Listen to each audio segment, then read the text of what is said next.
ഉൽപ്പത്തി അധ്യായം 12.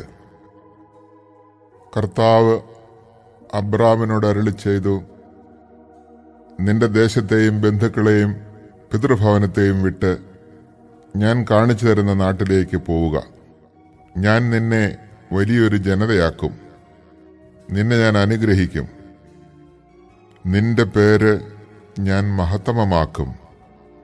അങ്ങനെ നീ ഒരനുഗ്രഹമായിരിക്കും. നിന്നെ അനുഗ്രഹിക്കുന്നവരെ ഞാൻ അനുഗ്രഹിക്കും, നിന്നെ ശപിക്കുന്നവരെ ഞാൻ ശപിക്കും. നിന്നിലൂടെ ഭൂമുഖത്തെ വംശങ്ങളെല്ലാം അനുഗ്രഹീതമാകും. കർത്താവ് കൽപ്പിച്ചതനുസരിച്ച് അബ്രാം പുറപ്പെട്ടു. ലോത്തും അവന്റെ കൂടെ തിരിച്ചു. ഹാരാൻ ദേശത്തോട് വിട പറഞ്ഞപ്പോൾ അബ്രാമിന് 75 വയസ്സ് പ്രായമായിരുന്നു. അബ്രാം ഭാര്യ സാറായിയെയും സഹോദരപുത്രൻ ലോത്തിനെയും കൂടെ കൊണ്ടുപോയി. ഹാരാനിൽ തങ്ങൾ നേടിയ സമ്പത്തും ആളുകളുമായി അവർ കാനാൻ ദേശത്തേക്ക് പുറപ്പെട്ട് അവിടെ എത്തിച്ചേർന്നു.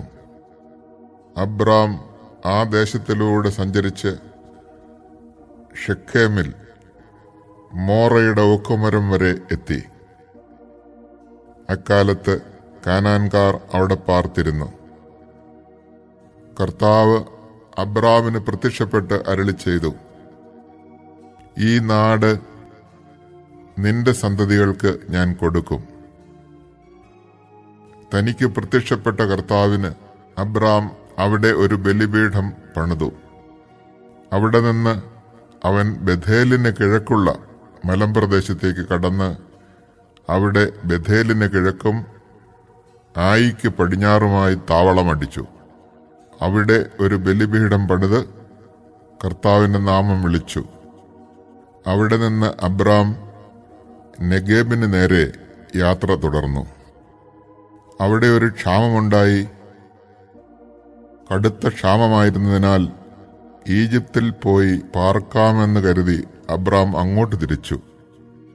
ഈജിപ്തിലെത്താറായപ്പോൾ ഭാര്യ സാറായിയെ വിളിച്ചവൻ പറഞ്ഞു, നീ കാണാൻ അഴകുള്ളവളാണെന്ന് എനിക്കറിയാം. നിന്നെ കാണുമ്പോൾ ഈജിപ്തുകാർ പറയും, ഇവൾ അവന്റെ ഭാര്യയാണ്. എന്നിട്ട് എന്നെ അവർ കൊന്നുകളയും, നിന്നെ ജീവിക്കുവാൻ അനുവദിക്കുകയും ചെയ്യും.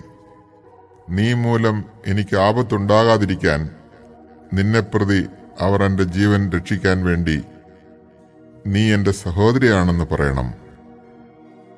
അവർ ഈജിപ്തിലെത്തി. അവൾ കാണാൻ വളരെ അഴകുള്ളവളാണെന്ന് ഈജിപ്തുകാർക്ക് മനസ്സിലായി.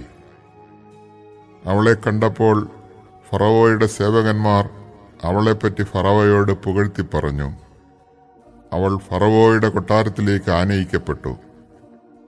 ഫറവോ അവളെ പ്രതി അബ്രാമിനോട് നന്നായി പെരുമാറി. അവന് ആടുകൾ, കാളകൾ, കഴുതകൾ, ഒട്ടകങ്ങൾ, വേലക്കാർ, വേലക്കാരികൾ എന്നിവ ലഭിച്ചു. പക്ഷേ അബ്രാമിന്റെ ഭാര്യ സാറായിയെ പ്രതി കർത്താവ് ഫറവോയെയും കുടുംബത്തെയും മഹാമാരികളാൽ പീഡിപ്പിച്ചു. തന്മൂലം ഫറവോ അബ്രാമിനെ വിളിച്ചു പറഞ്ഞു, നീ ചെയ്തതെന്താണ്? അവൾ നിന്റെ ഭാര്യയാണെന്ന് എന്നോട് പറയാതിരുന്നത് എന്തുകൊണ്ട്?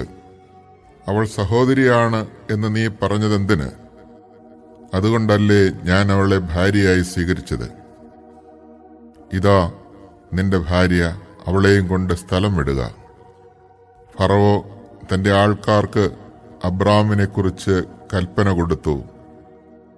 അവർ അവനെയും ഭാര്യയെയും അവന്റെ വസ്തുവകകളോടുകൂടെ യാത്രയാക്കി.